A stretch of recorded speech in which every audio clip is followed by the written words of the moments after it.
ትላንትና የእንግሊዝ ፕሪሚየር ሊግ ጨዋታዎች ነበሩ።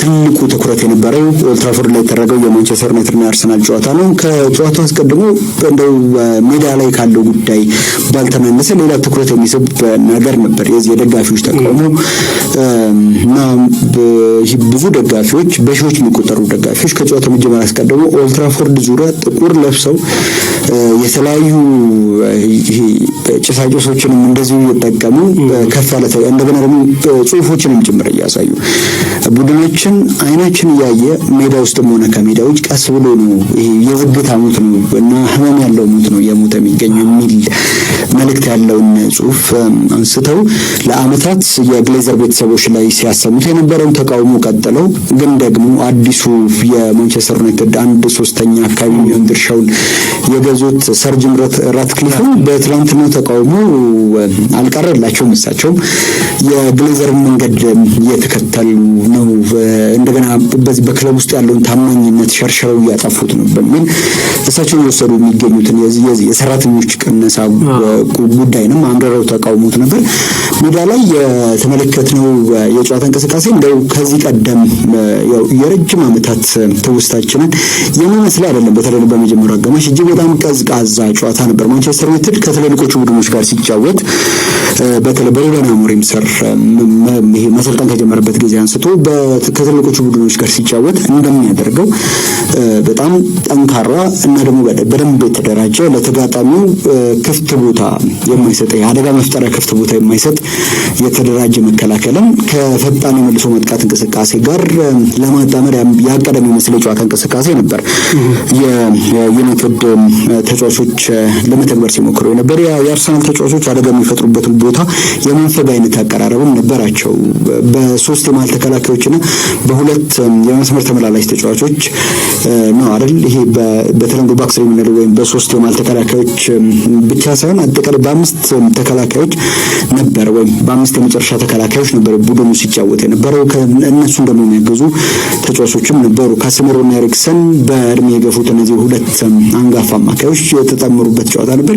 ብሩኖ ፈርናንዴዝም እንደዚህ ወደ ኋላ ተመልሶ ሲያግዛቸው ነበርና በተከላካዮቹና በአማካዮቹ መካከል ያለው ልዩነት መጥበቡን ተከትሎ የአርሰናል ተጫዋቾች በሶስተኛው ሜዳ ክፍል ላይ ክፍተት አላገኙም ወይም በቂ ክፍተት አላገኙም። ወደ 68 በመቶ አካባቢ የኳስ ቁጥጥር ቢኖራቸውም በመጀመሪያው አጋማሽ ይሄ ነው ተብሎ ሊጠቀስ የሚችል እድል ግን አልፈጠሩም። የማንቸስተር ዩናይትድም የዚህ በጋርናቾ በኩል ሊደረጉ ይታሰቡ የነበሩ የመልሶ ማጥቃት እንቅስቃሴዎች እምብዛም ፍሬያማም አልነበሩም እና እንደው ቀዝቃዛ ተብሎ ሊታለፍ የሚችል አይነት የጨዋታ እንቅስቃሴን ተመልክተን የመጀመሪያው አጋማሽ በዛ መልኩ ሊያበቃ መደበኛው ክፍለ ጊዜ ተጠናቆ የባከነ ሰዓት ሲጨመር ራሱ አሌንድሮ ጋርናቾ ላይ የተሰራውን ጥፋት ተከትሎ የተገኘን የቅጣት ምት ብሩኖ ፈርናንዴዝ በድንቅ ሁኔታ አስቆጥሮት ቡድኑን መሪ አድርጎት ነው የመጀመሪያው አጋማሽ የተጠናቀቀውና ማንቸስተር ዩናይትድ ከአውሮፓውያኑ ታህሳስ 1 ወይም ደግሞ ዲሴምበር 1 በኋላ የመጀመሪያ አጋማሽን እየመራ ያጠናቀቀበት የሊግ ጨዋታ ነበር። በዛ ጨዋታ ላይ ኤቨርተን 4-0 አሸንፎ እንደነበር እንደዚህ ይታወቃል። ከዛ ባሻገር ከ1980ዎቹ በኋላ ያለ ይህ የመጀመሪያ አጋማሽን እየመራ በወጣባቸው ጨዋታዎች ያለመሸነፍ ፕሮሰስን ያስቀጥላል ወይስ አያስቀጥልም የሚለውም ደግሞ ሌላ ጥያቄ ነበር። ሁለተኛው አጋማሽ አርሰናል ለገባበት ጎል ምላሽ ለመስጠት ማንቸስተር ዩናይትድ ደግሞ መሪነቱን ለማስፋት በመጀመሪያዎቹ 15 ደቂቃዎች ፍጹም የመጀመሪያውን አጋማሽ ማይመስል በሁለቱም ቡድኖች በኩል ለጎል የቀረቡ ሙከራዎች የታዩበት ቶሎ ጎል ጋር የሚደረስበት እንቅስቃሴን ተመልክተን ነበር። አግሬሲቭ ሆኖ ታየው አርሰናል በተለይ ደግሞ በማርቲን ኦዴጋርድ ለጎል የቀረበ ግን ደግሞ በግቡ አግዳሚ አናት ላይ የወጣ ኳስ እንደዚህ ሊጠቀስለት የሚችል ሙከራ ነው። ማንቸስተር ዩናይትድ በሙሳር ማዝራዊና በጆሹዋ ዚርክዚ አማካኝነት ያደረጋቸው ግን ደግሞ ዳቪድ ራያ በአስደናቂ ሁኔታ የመለሳቸው እጅግ በጣም ለጎል የቀረቡ ኳሶች ነበሩት። እነዛን እድሎች ያው ምንነው ትናንትና በሁለተኛው አጋማሽ ዳቪድ ራያ ባይኖር ኖሮ የአርሰናል ከኦልድ ትራፎርድ ነጥብም ይዞ ስለመመለሱ እርግጠኛ መሆን አይቻልም ነበር። ምክንያቱም የእነዚህ ሁለት ተጫዋቾች ሙከራ። ከዛ ባሻገር ደግሞ በጨዋታ መጨረሻ ደቂቃዎች ላይ ብሩኖ ፈርናንዴዝ እንደዚሁ አግኝቶ ሊያገባው ይችል የነበረን ኳስ ያዳነበት አስደናቂነት በትክክልም በዚህ ሰዓት በሊጉ ከሚገኙ ምርጥ ግብ ጠባቂዎች መካከል አንዱ በአርሰናል ይሄ የዋንጫ ፉክክር ቆይታ ውስጥ በተለይ ያለፈው ውድድር ዘመንና በዚህኛው ውድድር ዘመን ላይ የዚህ ግብ ጠባቂ አስተዋጽኦ ምን ያክል ትልቅ እንደሆነ በድጋሚ ትናንትና እንደዚሁ አሳይቷል። 74ኛው ደቂቃ ላይ ጆሬንቴንበርግ ከቀይ መስመር ወደ ባለሜዳዎቹ የጎል ክልል ይዞ የገባውን ኳስ ለዲክላን ራይስ ሰጥቶት ትናንትና ከአርሰናል ተጫዋቾች መካከል በብዙ የእግር ኳስ ተመልካቾችም እንደገና ደግሞ ቁጥራዊ ማስረጃዎችን በሚደግፉት መልኩ የተሻለ እንቅስቃሴ ሲያደርግ የነበረው ዲክላን ራይስ ጎል አድርጎት ቡድኑ ወደ አቻነት መልሶታል። ከዛ በኋላ ራስሙስ ሆይሉንድ ሊያገባው ይችል የነበረን ኳስ ከዚህ ከራሱ የጎል ክልል ውስጥ ያዳነበት ወይም ያስጣለበት ታክል ወይም የወረዱ ሸርተት እጅግ በጣም አስደናቂ ነው። ከዛ ባሻገር የቡድኑ ሚዛን በመጠበቁ ቡድኑ ይበልጥ ወደፊት ተጭኖ እንዲጫወት በማገዙ በኩልም የዚህ ተጫዋች አስተዋጽኦ እጅግ በጣም ትልቅ ነበረ። ከዛ የጎል ከመቆጠሩ በፊትም ሆነ ከተቆጠረ በኋላ የተደረጉ ቅያሬዎች በሁለቱም ቡድኖች በኩል ጨዋታውና ውጤቱ ላይ ተጽዕኖ ለማሳረፍ የተቃረቡ ሊባሉ የሚችሉ ነበሩ። ለምሳሌ በጉዳት ረጅም ጊዜ ቆይቶ የነበረው ጋብሪኤል ማርቲኔሊ ከገባ በኋላ ሞክሮት አንድሬ ኦናና የወጣበት ለኦናና ቅርብ የሆነው የጎሉ ቋሚ ላይ ነበር የመታው ያን ኳስና አንድሬ ኦናና ያዳነበት ኳስ ይጠቀሳል። ሌሎችም እንደዚሁ ሙከራዎች ማጥቀስ ይቻላል።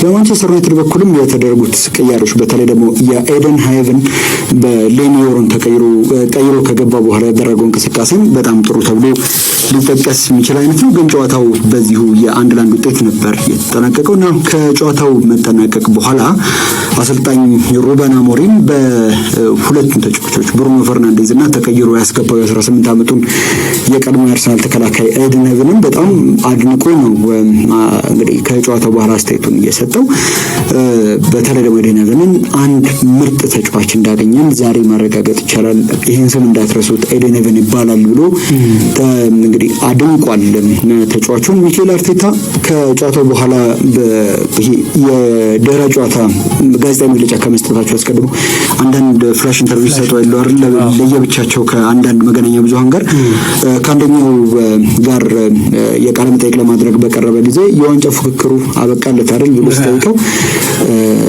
በንዴት ጥሎት ሄዷል እና ደግሞ ቡድኑም ደግሞ ይሄ ሽንፈቱ ይገባዋል ብሎ እምነት እንደሌለውም የሚመስል አይነት አስተያየትን ሰጥቷል።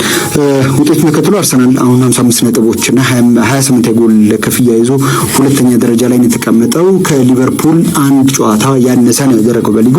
ሊቨርፑል 29 ጨዋታዎችን አድርጎ 70 ነጥቦች አሉት። በመካከላቸው 15 ነጥብ ልዩነት አለ። ምናልባት አርሰናል ቀሪውን ጨዋታ የሚያሸንፍ ከሆነ የ12 ነጥቦች ልዩነት ነው የሚኖረው። ግን ሊቨርፑል በቀጣይ በካራቦ ካፕ ይጫወታል። ከዛ በኋላ የአውሮፓ መድረክ ጨዋታዎችም አሉበት።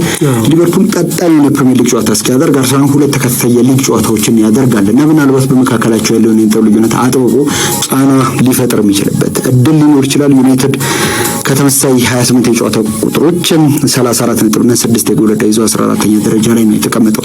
ቼልሲና ሌስተር ያደረጉትን ጨዋታ ማርኮ ኩሬያ 60ኛው ደቂቃ ላይ ባገባው ጎል ቼልሲ አሸንፈው ከጨዋታው በፊት የቻምፒየንስ ሊግ ተሳትፎ ይሸተኛል ያሉት ኤንዞ ማሬስካ በትክክልም እየሸተታቸው ማዕድ ላይ ተገኝተዋል ማለት ይቻላል። 4ኛ ደረጃ ላይ ተቀምጧል። ሲቲ ቅዳሜ ዕለት በኖቲንጋም ፎረስት መሸነፉን ተከትሎ በኳስ ቁጥጥር ብልጫም በብዙ ነገር በመጀመሪያው አጋማሽ በተለይ ቼልሲ የበለጠው ቡድን ነበር። ሌስተር በመጀመሪያው አጋማሽ 6ኛው ደቂቃ ላይ ያደረገው አንድ ብቸኛ ሙከራ ነበር።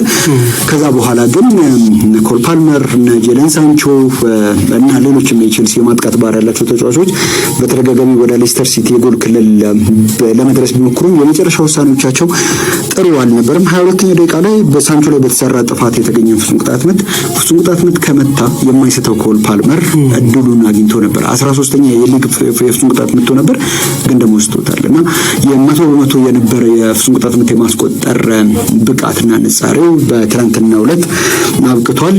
13ኛ ፍጹም ቅጣት ምቱን ስቷል።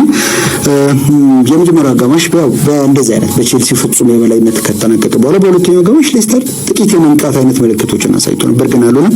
60ኛው ደቂቃ ላይ ማርኮ ኩሬያ ከኤንዞ ፈርናንዴዝ ያገኘውን ኳስ ከሳጥን ውጭ መሬት ለመሬት አክሮ መቶ ነው ጎል ያስቆጠረው። ዳንኤል ቬዝ በሚያገባቸው አይነት ኳሶች ይመስላሉ። ትናንትና ማርኮ ኩሬያ ያስቆጠረው ጎል ውጤቱን ተከትሎ ቼልሲ አራተኛ ደረጃ ላይ ተቀምጧል በ49 ነጥቦች። ኖቲንጋም ፎረስት 51 ነጥብ ኖሮት ሶስተኛ፣ ሲቲ 47 ነጥብ ኖሮት አምስተኛ። በመካከል እንግዲህ ከቼልሲ በላይ ካለው ኖቲንጋም ፎረስት ጋር የ2 ነጥብ ከበታቸው ካለው እንደዚሁ ማንቸስተር ሲቲ ጋርም የ2 ነጥብ ልዩነት ነው ያለው። ቶተንሃም ከቦርንመዝ ያደረጉት ጨዋታው ላይ ለ2 ሲጠናቀቅ ማርከስ ታቨርኒየር 42ኛ እንደዚሁም ደግሞ ኢቫን ኤልሰን 65ኛ ደቂቃ ላይ ጎሎችን አግብተው ቦርንመዝ ይመራ ነበር። 52ኛ ደቂቃ ላይ ጀስቲን ክላይቨርት ያገባው ጎል ነበር፣ ግን ከጨዋታ ውጭ በሚል ተሽሮበታል። ግን ለቶተንሃም ፓፕ ማታሳር እና ሰኒንግመን 67ኛው እና 84ኛው ደቂቃ ላይ የሰኒንግመን የ84ኛ ደቂቃ ጎል ከፍጹም ቅጣት ምት የተገኘች ነች። ቶተንሃምን ወደ ጨዋታው መልሷል።